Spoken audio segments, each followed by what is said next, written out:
welcome students. In the last video lecture, I had completed chapter number 3 of statistics, that is linear regression.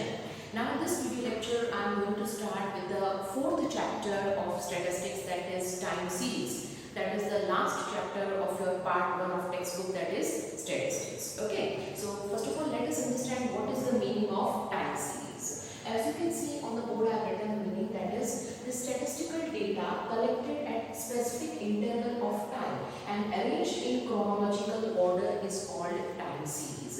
It means any particular variable, the data of which is collected keeping a gap of specific time limit, and that data which we have collected is arranged in chronological order of time, then that data is called the time series. That data which has been arranged according to the specific interval of time and arranged in chronological order is called time series. Now you can see I have written a few examples also.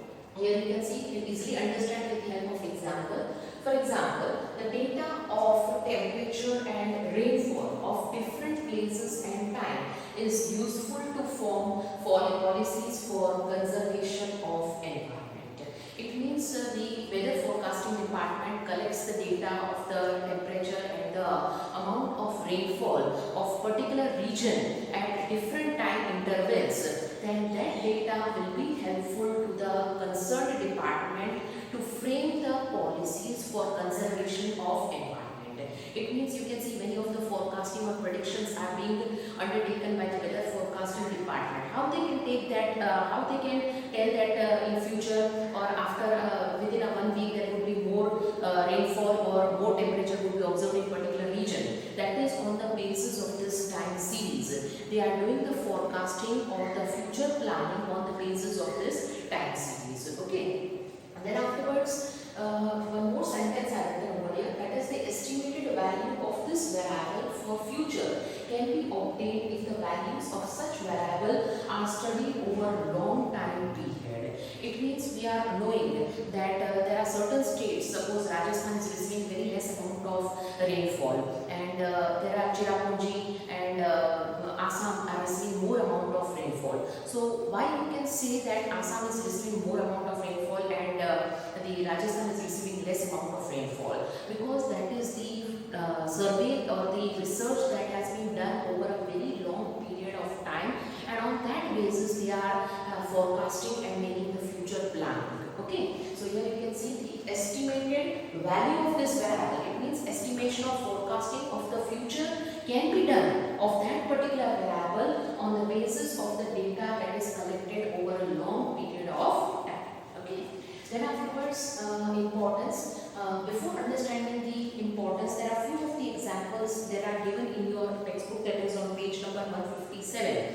That is the medical facilities, employment opportunities, education. Such type of information can also be available through the help of the variable under study of time series. Even the population growth rate, that also can be assumed through the help of time series. We can compare the data of two different companies also with the help of time series. The child mortality rate can also be explained with the help of time series. Okay, so these are all the examples through which the variable under study we can collect the data and can forecast about the future. Okay, with the help of time series. Now, after understanding the meaning and examples of time series, let us understand the importance, why it is useful to prepare the time series, or how the time series is useful, what are the importance of it. First of all, the direction and pattern of variations can be known from past data.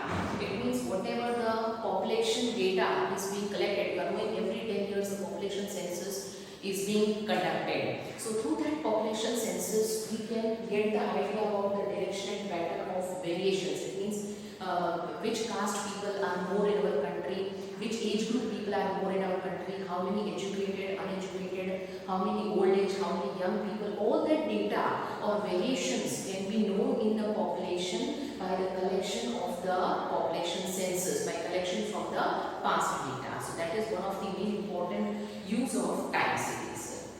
Next one, that is the variations in the future can be estimated. basis of the current data that has been collected of any particular variable, we can predict the future, or forecasting can be done, and accordingly future planning or future policies can be framed on the basis of the current time series. Okay. Then afterwards, third one, that is important decisions can be taken and government policies can be easily framed. Already I have given you one example over here, that is conservation policies regarding conservation of environment can be framed on the basis of the time series that we have prepared describing the temperature and rainfall of a particular place at different point of time. So government can easily frame the policies, and accordingly any of the disasters or any of the unforeseen calamities or unforeseen situations can be avoided if the future planning is being done on the basis of such time series. So it is helpful to the government to frame the policies. Okay. Then afterwards, fourth and last important point, that is two or more government institutions or industrialists can make comparative study. It means on the basis of time series, two different industrialists, there are two different companies that are doing survey about the growth rate in the IT sector, then that can be easily compared about the growth rate in IT sector of two different companies by the help of time series. Okay, so these are the importance of time series. Now in the textbook, even the uses of time series are given to you that are almost similar to the components or the importance of time series. So importance and uses are almost one and the same. So you can refer it in the textbook. I have not at present explained it to you. Easily you can understand that almost importance and uses of time series are same. Okay. Now after completion of the importance of time series, let us understand the components of time series. Okay. What are the parts of time series? The first one, that is long-term components, that is denoted by T, small t, capital T, and in denominator it is written as small t. Okay. Now how it is being denoted? That is first one, that is long-term components. Now long-term components means the any kind of variation that is seen in the variable of a time series over a very long period of time.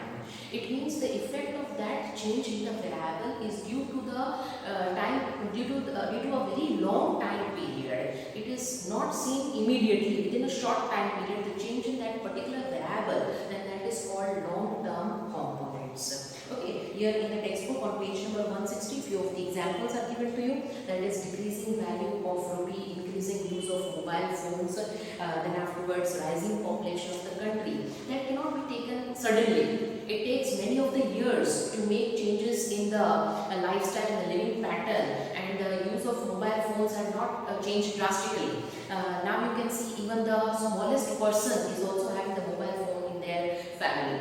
So that changes in the lifestyle doesn't come suddenly. It takes many of the years to make changes in our lifestyle. Even the rising population in our country, that doesn't take drastically. It takes a long time period. Okay.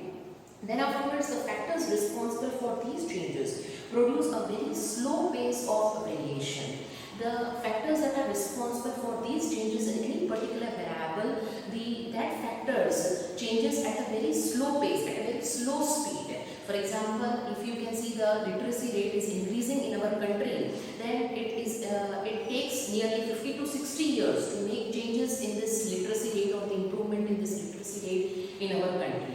There are many factors responsible for it, that is the customs or traditions of the society, even the living style, the technological development in our country, the awareness of the people of our country. All these factors are responsible for the change or increase in the literacy rate in our country. But all these factors doesn't change suddenly. It takes many of the years to make the changes in the literacy rate or the increase in literacy rate in our country. So that type of factors that affects the time series for a long time period, over a long time period, that are called as long-term components, and they are denoted by T, small t. Okay, this is the representation of long-term components. Okay. And then afterwards, the second one, that is seasonal component. Seasonal component means it is affecting, name itself suggests that it is affected due to various types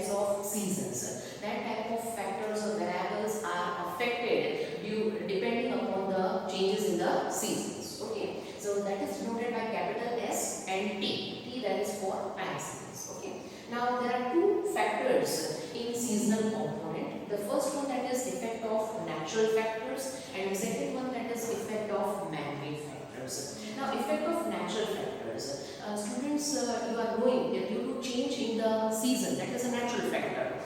You can see the demand of AC and fans, that is, or coolers, that is more in the summer season, and the demand of woolen clothes, that is more in the winter season. So the demand or the particular factor is affected due to natural factors, that is seasons. So seasons occurs due to change, there is a change in the demand of the customers also. So these are examples of effect of natural factors. Okay. Next one, that is effect of man-made factors. Now there are many customs and traditions that we are following in our society, especially in India. So you can see that in Uttarayan the demand of kites would increase. You can see during the marriage season or festivals the demand of clothing or sweets would increase. During Diwali festivals the demand of crackers would increase. So these are all the examples of effect of man-made factors. Okay, so that is due to change in seasons that are called seasonal components that affects the time series. Next one, that is third one, that is cyclical component, that is denoted by CT, capital C and small t. Now cyclical component means that are occurring within a very short time period, within a year.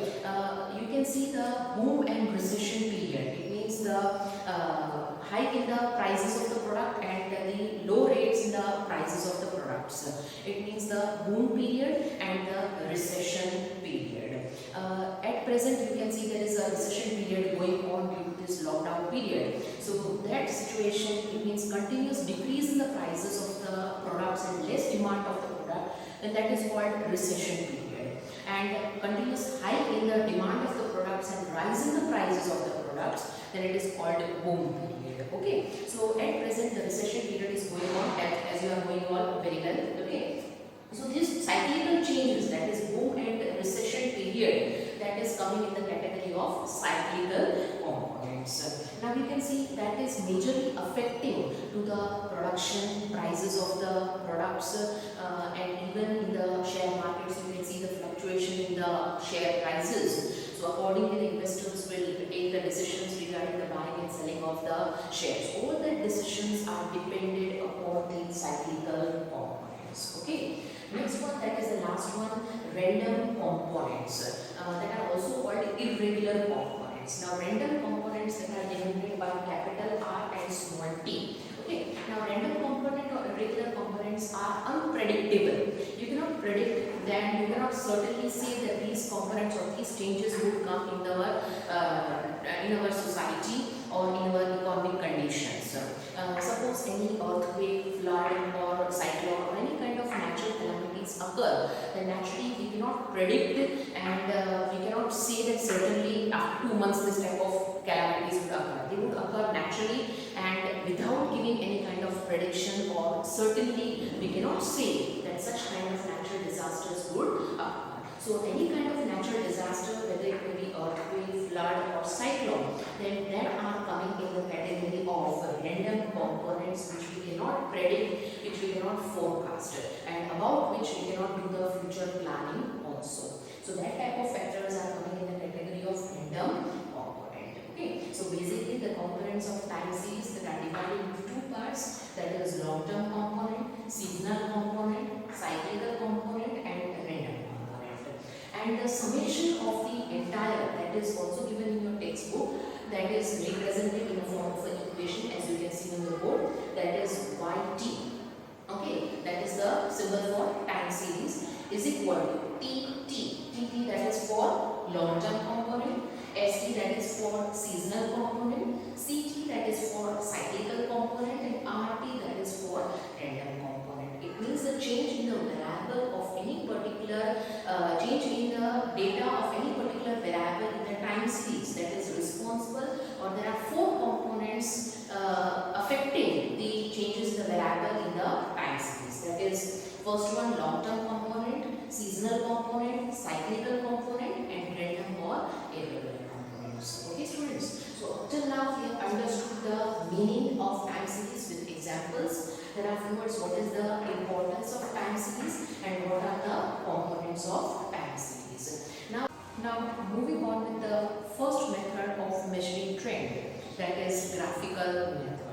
Now you can see graphical method that is on page number 162 of your textbook. In the graphical method, whatever the data that has been given to you, that is represented in the form of a graph, and on the basis of the graph you can know the trend of that particular variable, and future planning or future forecasting can be done. Now in that, whatever the independent variable, that will be represented on the x-axis, and whatever the dependent variable, that will be represented on the y-axis. And after plotting all the points, a line segment will be drawn to join all the points, and from there a trend line will be drawn passing through the middle points of the time series or the original series, and that would be considered as the trend line as per the graphical method. But there are certain advantages also and disadvantages also of this method, as there are two sides of the coin. In the same way, there are advantages also and disadvantages also of this method. Let us look at the advantages of this method. The first one, this method is easy to understand and use because there is no mathematical calculation required.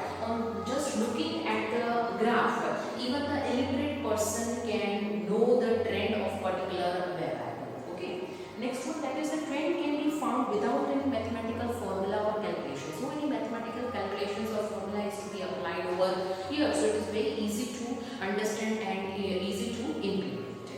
Third one, that is this method can be used even if the trend is not linear. It means if all the data is not coming in a single line, even though we can know the trend by this graphical method. Next one, the judgment about the type of curve to be fitted for obtaining trend can be given by this method. About the type of curve, it means what type of curve, that judgment also can be known with the help of this method, that is graphical method. Now, as we have seen the advantages of this method, there are certain disadvantages also. The first disadvantage is possible that different people draw different curves. Hence, the uniformity and the trend and its estimates cannot be equal. Okay. Here you can see I have drawn one example exercise sum I have taken. As you can see, the points I have plotted and line segment that I have drawn, and on that basis I have drawn a trend. Now I have drawn the trend like this way. It depends upon, it varies from person to person. Another student or another child or another person may draw the trend line in a different way, that may be passing through any of the point of the original series. So ultimately their uniformity cannot be maintained, and as uniformity cannot be maintained, the correct estimates cannot be available. So this is one of the limitation of the graphical method. The second limitation is that estimates cannot be accurate, as this is not a mathematical method. If there is a mathematical calculations and the formulas are utilized, then the accuracy can be maintained. But over here, it is totally based on the estimates, and every time the estimates may not be proved to be correct. Okay, so the accuracy of the we cannot have that much trust, or accuracy cannot be maintained in this type of method, that is the graphical method. So this is also the another limitation of the graphical method. Okay, so we have seen the meaning or how to represent in the graphical method, the meaning and the advantages and disadvantages of this method. Now we'll take one practical sum, that is from exercise 4.1 of your textbook, that is on page number 164 of your textbook, question number 1 that I am teaching it to you at present. The first question, that is the information about the capacity in lakh tons to load ships at a port each year is given below. It means at each year how much amount of loading can be done in the ships, that is given in tons to you, and find the linear trend using graphical method. You have to find the linear trend by using graphical method. Students, in exam already it would be clarified that which method has to be applied over here. Okay, and as other chapters that are weighting 12 marks, similarly this chapter is also having a weightage of 12 marks in board examination. So it is equally important as to the other chapters that we have done till now. Okay, now moving on to the graphical representation of the sum. As you can see on the board, the graph students in exam also you may be provided the graph paper in the answer sheet, and if not provided you have to draw in the simple ruled line page also. Okay, now you have already studied the graphical representation, how to draw the graphs. That is the basic things that you have to take care of. That is the the horizontal line that would be x-axis, and whatever the vertical line that would be y-axis. Now what I told, on x-axis you will represent the independent variable, and on y-axis you will represent the dependent variable. Okay. Now over here, after representing the x-axis and y-axis, you have to write what you are representing on x-axis and what you are representing on y-axis. That is the basic things you have to write while representing the graph. Okay. And last important thing, that is the scale. It means what scale, what distance you are keeping in x-axis and in y-axis. Okay. Here you can see x-axis, that is 1 centimeter is equal to 1 year. As you can see in the question, there are data given of years from 2008 to 2015. So 1 centimeter is equal to 1 year. Okay, that I have considered. It is 2008, and afterwards next centimeter, then it will come to 2009. Okay, here you can write 2008, 9, 10, 11, 12, and so on also. I have written 1, 2, 3, 4. Okay, it depends. Time is generally represented, so 1, 2, 3. That's why I have given in chronological order. Then afterwards, on y-axis, the scale that I have taken, that is 1 centimeter is equal to 10 lakh tons. Now your data that has been given to you of capacity, that is lowest value, that is 90, and highest value, that is capacity in tons, that is 200. So if you start from, if you keep the gap of 10, then the y-axis will be very long. So it is better you start from 90, that is the lowest value. But if you are starting from 90 and then afterwards you are keeping the gap of 10 lakh tons in between each of the data. Suppose you have done here 90, then 100, 110, 120, 130. Then starting from 0 to 90, it means the gap is not equal. Okay, so you have to do this symbol, that is of Z sign, because the equal gap is not maintained between 0 and 90. So you have to make this sign, because the gap is not equal in the first data itself of y-axis. Okay. Now after doing this sign, we have kept equal gap of 10 lakh tons among all the data up till 200. Okay. That y-axis, the scale that depends upon the students. It means you can take any of the scale according to your wish and according to your desire. But see that it should be representing all the data that has been given in the question, and equal gap is kept in between all the data of the y-axis. Okay. Now after deciding the scale of x-axis and y-axis, we have to place all the data given in the question in the graph. Okay. The first data that is given to you of the year 2008, that is 90. Okay. So first, that is 90. You can see I have done circle over here, so easily you can identify that this is the first point, that is 90. Then afterwards 2009, the data is given to you 97. So second one, that is 97. Third one that is given to you, that is 108. Then afterwards 111. Then afterwards 127, 148, 169, and last one, that is 200. So these data that I have put the point, and from that set points where they are intersecting, I have drawn a line segment. Okay, you can see I have drawn the line segment in this way. Okay, so this is the original series, original time series, according to the data that has been provided to you. You can see in the starting the graph is on the increasing trend, and then afterwards little bit lower, and again it is rising. Okay. Now from that original series, we have to draw a trend line, and that trend line should be passing from one or two middle points of the original time series. Okay, in that way we can know what is the actual trend of the capacity in lakh tons of whatever the products of the loading ships at the port. Okay, so here you can see after drawing the original time series, I have drawn a trend. Trend you can draw from any of the part, but see that it should be passing from one of the two middle points of the original time series. Here you can see I have drawn the trend that is passing from one of the middle point of the original time series and completed the trend. So this is the trend line which I have drawn passing from the original series. And this is the original series that has been drawn from the data that has been given during the question. So students, in this way you have to draw the trend line that is passing from the original series. Okay, so that's the end for today, students. In the next video lecture, we'll be continuing with the next method of measuring trend. Till then, keep revising by referring the video lecture. Goodbye. Stay tuned.